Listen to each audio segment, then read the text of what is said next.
Pour cette deuxième discussion, je vous propose de réfléchir à la question de la randomisation. En effet, dès qu'on parle de l'évaluation d'un traitement, on dit toujours « Ah oui, mais est-ce que ça a été randomisé? Est-ce que vous avez tiré au sort, oui ou non? Si vous n'avez pas tiré au sort, alors ça ne vaut pas grand-chose. » Mais finalement, pourquoi faut-il tirer au sort? Alors, première remarque, d'abord, tirer au sort un traitement, ça n'est pas si naturel que ça. Il y a eu des travaux d'historiens qui ont été réalisés sur le sujet et grosso modo on considère que c'est le livre de Fischer en 1925 qui introduit vraiment la notion de randomisation pour évaluer l'efficacité des traitements. Alors lui c'était pas des traitements, c'était en agronomie. C'était pas en médecine que travaillait Fischer. Ceux qui sont intéressés par cette question de la randomisation, je leur suggère de lire ce papier de Nancy Hall, paru en 2007. Alors, que dit Nancy Hall dans son papier? Elle dit qu'avant Fischer, les gens ne tiraient pas au sort, les gens ils appariaient. Et ça a été, il faut comprendre la réaction des scientifiques au moment où Fischer a écrit son livre. Avant Fischer, quand vous vouliez comparer le traitement A au traitement B, vous preniez un patient, vous lui donnez le traitement A, et puis vous allez chercher un patient pareil que ce premier patient, et vous allez lui donner le traitement B. Vous faites ça pour 2 fois 20, 30, 40, 50 patients, et puis à la fin, vous comparez les moyennes. Et vous comparez deux groupes qui sont semblables, puisqu'ils sont appariés.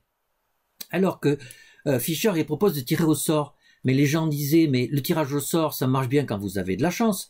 Mais si vous n'avez pas de chance, il se peut que les patients du groupe A soient très différents des patients du groupe B. Et à ce moment-là, ça ne sera pas apparié. Donc votre comparaison, elle ne pourra pas marcher. C'est une vraie question.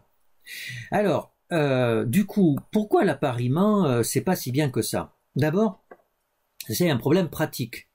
C'est que, vous prenez un premier patient, vous lui donnez le traitement A. Mais après, trouver un patient qui lui ressemble et lui donner le traitement B, c'est pas si évident que ça en pratique de trouver un patient qui lui ressemble. Encore faut-il d'ailleurs que ce nouveau patient, il accepte. Donc, il y a un problème concret, c'est pas si facile que ça d'apparier en pratique. Surtout sur des sujets humains.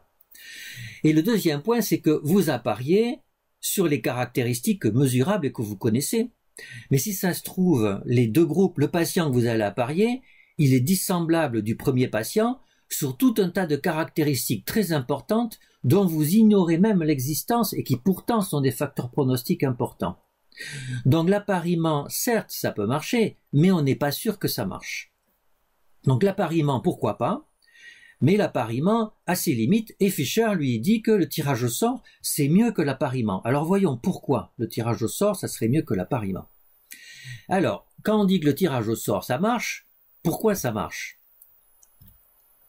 Alors, la première réponse, c'est ça donne des groupes comparables. On dit ça, quand vous tirez au sort, vous avez des groupes comparables. Alors en fait, ça dépend ce qu'on entend par groupe comparable. Souvent, les gens considèrent que comparable, ça veut dire similaire. Alors là, faut être clair, le tirage au sort ne donne pas des groupes similaires. Comme le pensaient les scientifiques du temps de Fischer qui étaient opposés à sa proposition, si vous avez de la malchance dans le tirage au sort, les groupes ne sont pas similaires. C'est une évidence. Alors si on va dire, plus la taille de l'échantillon sera grande, plus les groupes seront similaires. Oui, c'est vrai, mais alors à partir de quand? Quand on calcule un nombre de sujets à inclure, on dit jamais faut inclure au moins 300 sujets parce que si on en inclut moins que 300, alors les groupes vont pas être similaires. On voit bien que c'est pas ça la question. Alors, à ce sujet d'ailleurs, il faut parler de quelque chose qui est important et qui traduit une incompréhension dans cette histoire de groupe comparable ou pas. Dans beaucoup d'essais thérapeutiques randomisés, quand on lit l'article, eh bien, au début de l'article, des résultats, il y a les caractéristiques des patients à l'inclusion, à baseline on dit, dans le groupe A et dans le groupe B, donc l'âge, le genre, la sévérité de la maladie, les antécédents, les types de thérapeutiques, etc. Donc on a A, on a B, puis on a comme ça tout un tas de caractéristiques. Et puis parfois, on a un petit p qui compare les caractéristiques de A et de B entre les traitements. Et on a même des gens qui disent « Ah ben si P est plus petit que 5%, zut, la randomisation n'a pas marché ». Et donc, alors, il propose des trucs comme ajuster, etc. Peu importe, hein, c'est pas notre propos.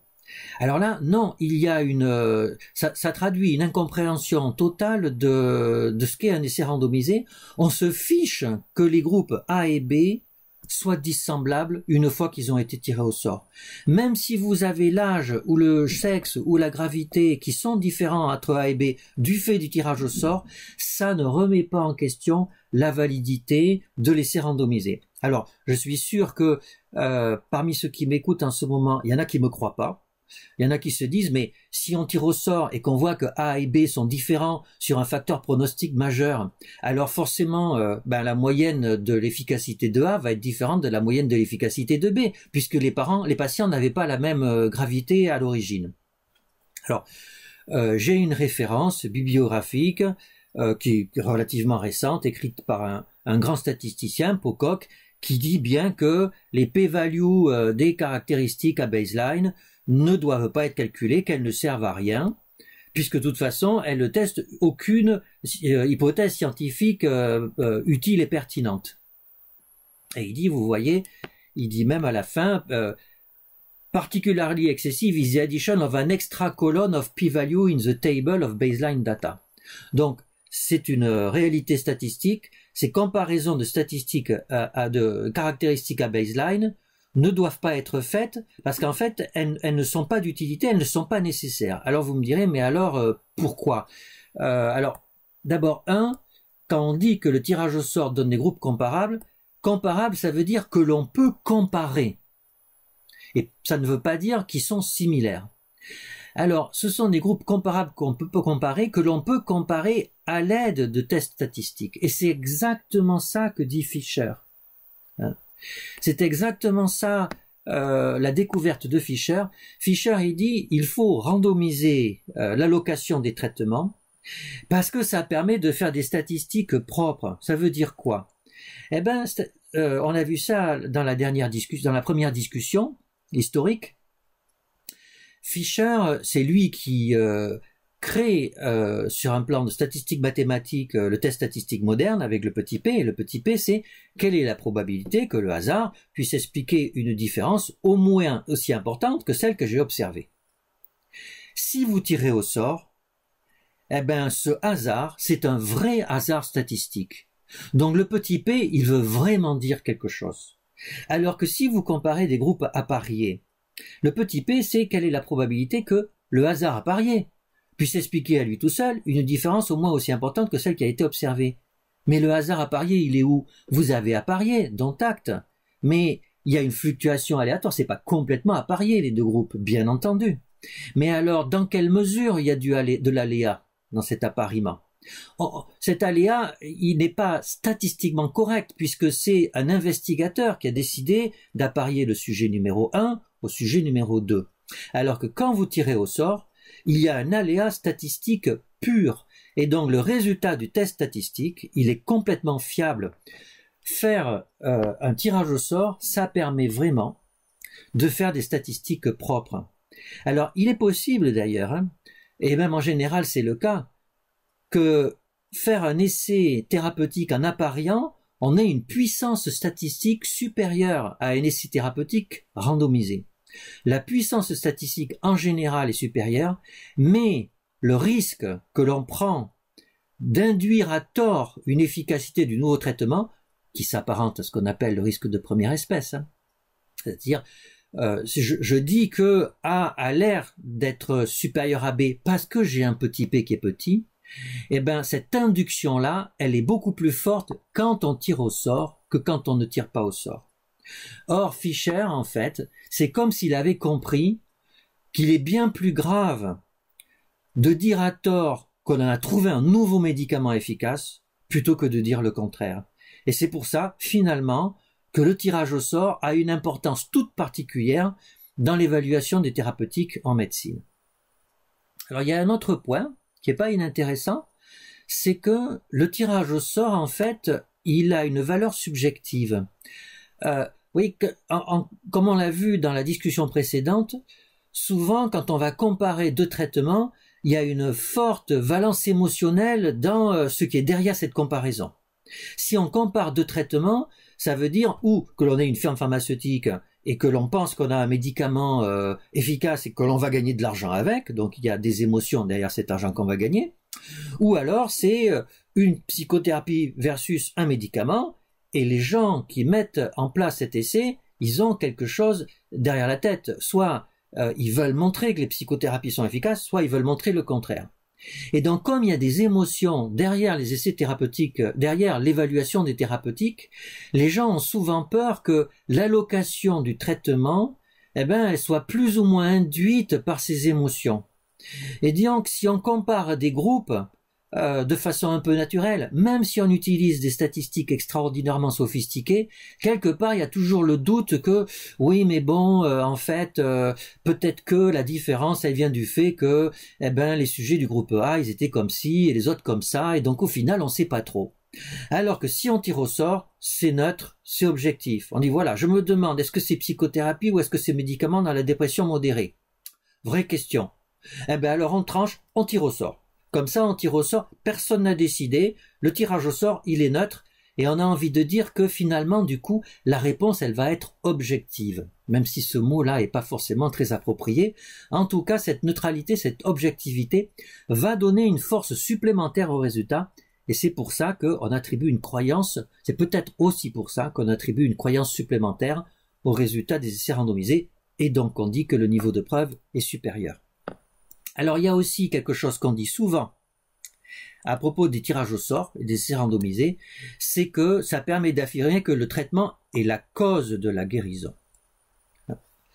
Voilà, on a même dans des livres que randomiser, c'est la seule méthodologie qui permette d'attribuer une relation de causalité entre l'effet du traitement, entre le traitement et son effet. Alors est-ce que c'est vrai ça? Plus ou moins. Plus ou moins. Pourquoi plus ou moins? Parce que d'abord, ce mot cause, qu'est-ce qu'il veut dire? Et là, en fait, ce sont les philosophes qui se sont beaucoup intéressés à la notion de cause.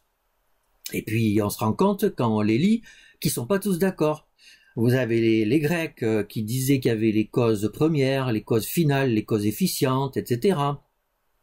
Vous avez un philosophe du début du XVIIIe siècle, britannique, qui disait que la cause, c'est une habitude de l'esprit, qu'en fait, ça n'existe pas vraiment dans la nature, c'est nous, les humains, qui voyons qu'il y a des enchaînements avec des explications fiables, des enchaînements fréquents entre A et B. Donc on dit que A est la cause de B. Et comme ça, dans la pratique, si B est à éviter, si on agit sur la cause, c'est vrai que la vie est plus simple et même peut-être qu'on vit plus longtemps. Mais c'est juste une habitude, ça n'existe pas dans la nature en tant que telle. Vous avez après un philosophe allemand qui dit que la cause, c'est la responsabilité. C'est à cause de toi que je suis malade parce que t'avais ce virus et tu me l'as filé. Donc c'est à cause de toi. On voit que c'est pas la même chose. Et puis vous avez un philosophe français qui dit, lui, la cause c'est de la métaphysique. Ce qui existe, c'est des antécédents constants. Voilà, alors bon, et alors du coup, en statistique, alors qu'est-ce que ça a à voir avec le tirage au sort? Alors, en fait, en statistique, c'est une cause particulière dont on parle, c'est une cause contrafactuelle. Alors la cause contrafactuelle, c'est quoi? C'est A est la cause de B si toute chose égale par ailleurs, quand il n'y a pas A, il n'y a plus B. Donc c'est vrai que dans ces cas-là, on a envie de dire A est la cause de B. Le problème, c'est que toute chose égale par ailleurs, c'est pas scientifique. Vous pouvez pas reproduire une expérience exactement toute chose égale par ailleurs.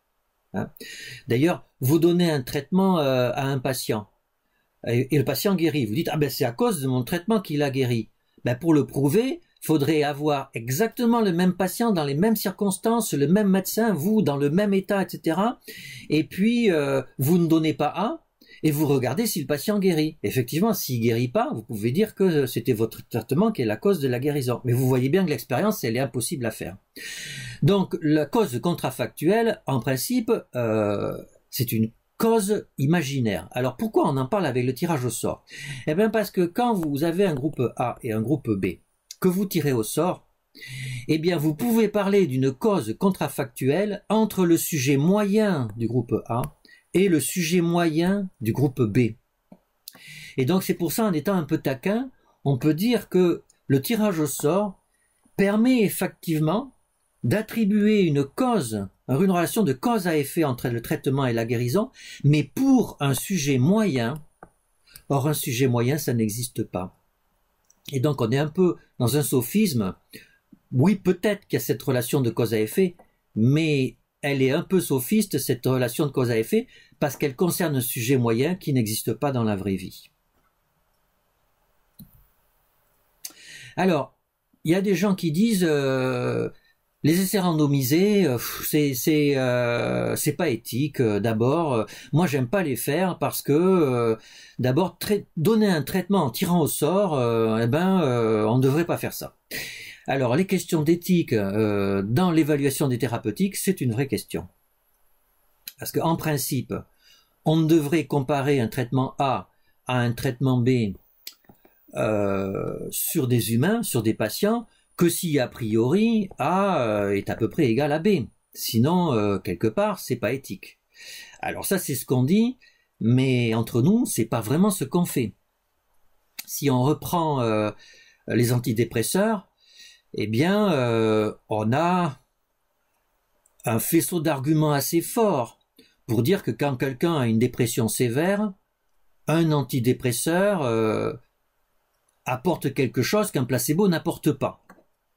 Donc A est supérieur à B. Et pourtant, aujourd'hui, quand vous développez un nouvel antidépresseur, eh bien, les guidelines, les recommandations de la FDA et de l'EMA vous imposent de faire un essai versus placebo. Donc vous voyez que cette question de l'éthique, alors vous me direz comment c'est possible, c'est un scandale. Eh ben, alors quelles sont les justifications? Alors d'abord les justifications méthodologiques, que l'on verra dans une discussion suivante, c'est que beaucoup de ces essais thérapeutiques avec les antidépresseurs sont des essais de non-infériorité, et qu'on va mettre un bras placebo pour valider l'essai, parce qu'un essai de non-infériorité, si on travaille mal, alors on est non-inférieur. Et donc on met un placebo pour forcer celui qui fait l'essai à bien travailler, pour le forcer à montrer qu'il est supérieur au placebo, et donc ça va garantir la qualité de l'essai thérapeutique. Donc vous voyez que parfois, les raisons qui poussent à utiliser une méthodologie particulière sont pas forcément des questions purement éthiques, ni des questions purement cliniques, mais de façon très pragmatique, méthodologique. Mais bon, mettons ça de côté. Donc en principe, A devrait être de la même efficacité que B. En tout cas, il ne devrait pas y avoir de différence majeure, mais ça n'est pas toujours le cas. Alors, en fait, le fait que l'on dise que le tirage au sort n'est pas éthique, en fait, j'ai l'impression que ça relève d'une perception subjective différente. C'est pas que A serait différent de B, parce qu'il y a plein de situations où, en fait, a priori, A est à peu près égal à B. Si on prend la psychothérapie, ou si on prend le médicament, eh ben, dans les dépressions modérées, eh bien, c'est vrai qu'a priori, les deux devraient avoir une efficacité comparable. Et pourtant, vous allez avoir des médecins ou des patients qui vont trouver que c'est pas éthique de participer à une étude comme ça. Pourquoi? Eh bien, parce que, en fait, quelque part, certains médecins et patients considèrent que le fait qu'un traitement ne soit pas décidé, après une discussion entre un patient et un médecin, le fait qu'on fasse un choix assumé, ne pas faire ça, c'est ça qui est pas éthique. Tirer au sort conduit quelque part à une perte de contrôle du patient et du médecin sur le choix thérapeutique. Et cette perte de contrôle peut être considérée comme quelque chose qui n'est pas éthique. Alors, c'est une façon de voir les choses, mais on peut voir de notre côté que l'essai randomisé, comme on l'a vu dans la discussion précédente, et comme on le verra plus tard, permet quand même d'affirmer à une population de patients que vraisemblablement A est meilleur que B, et donc on a intérêt à utiliser A plutôt que B. Et donc du coup, il y a une éthique de santé publique à faire des essais randomisés. Et on a là une vraie tension, sûrement une vraie tension éthique derrière le tirage au sort, qui est la tension entre l'éthique de santé publique, l'éthique collective, et l'éthique individuelle, l'éthique du soin, dans laquelle le contrôle de la thérapeutique est quelque chose d'important. Alors, existe-t-il des alternatives à la randomisation? Puisque cette randomisation, elle est lourde à réaliser et que parfois elle est même considérée comme pas éthique, si l'on pouvait faire autrement, alors ça serait fantastique.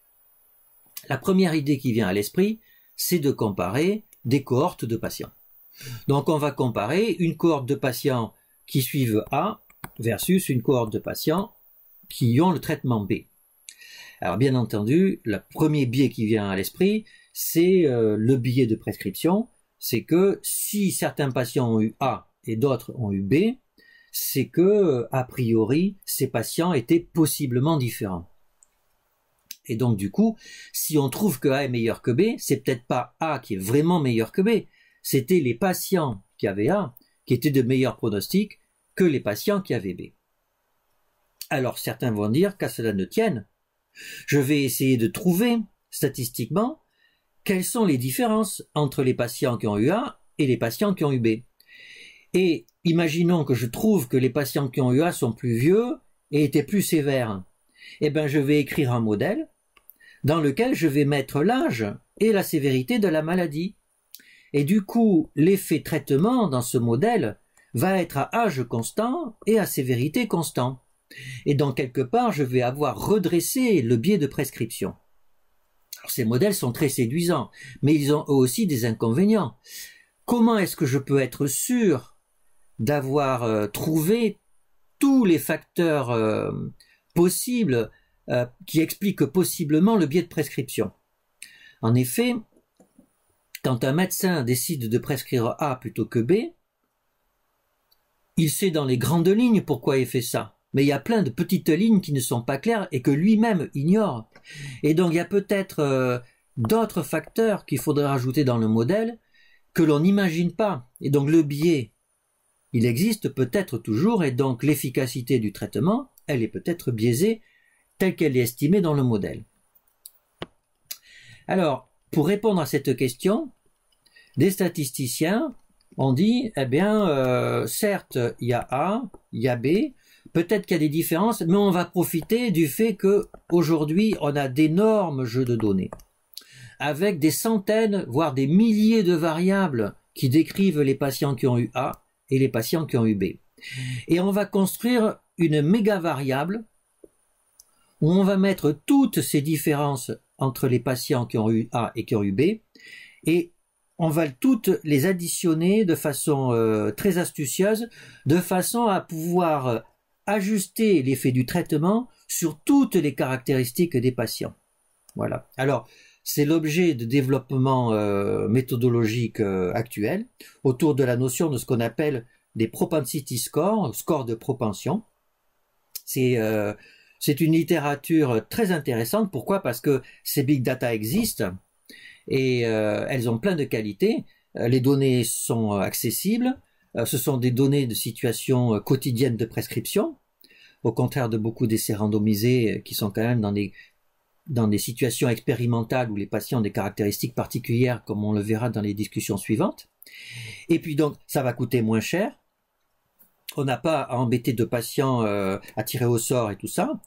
Et si ces modèles marchent, alors, quelque part, peut-être qu'on pourrait avoir eh bien, une solution qui serait alternative à la randomisation. Alors, oui ou non? Eh bien, un peu oui, un peu non. Un peu oui, il est possible, effectivement, que ces modèles apportent des réponses différentes à la question de l'évaluation des thérapeutiques, ça c'est sûr, avec des avantages, c'est incontestable, en particulier l'avantage qui correspond au fait qu'on va avoir une observation des traitements tels qu'ils sont prescrits en situation réelle de prescription, donc ça c'est sûr. Et peut-être que même en termes de santé publique, ces modèles seront plus utiles que les essais randomisés, c'est possible, mais peut-être que non plus, parce que, comme on l'a vu dans la discussion précédente, l'avantage incontournable de l'essai randomisé, c'est qu'il est simple dans son design.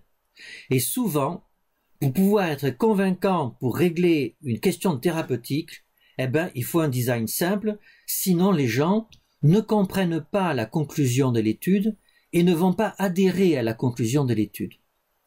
Et donc, l'essai randomisé sera sûrement utile dans les années qui viennent, malgré le développement de ces alternatives à la randomisation, parce que l'essai randomisé, comme on l'a déjà dit, on le redira, est la méthode la plus efficace pour apporter une réponse convaincante à une question simple.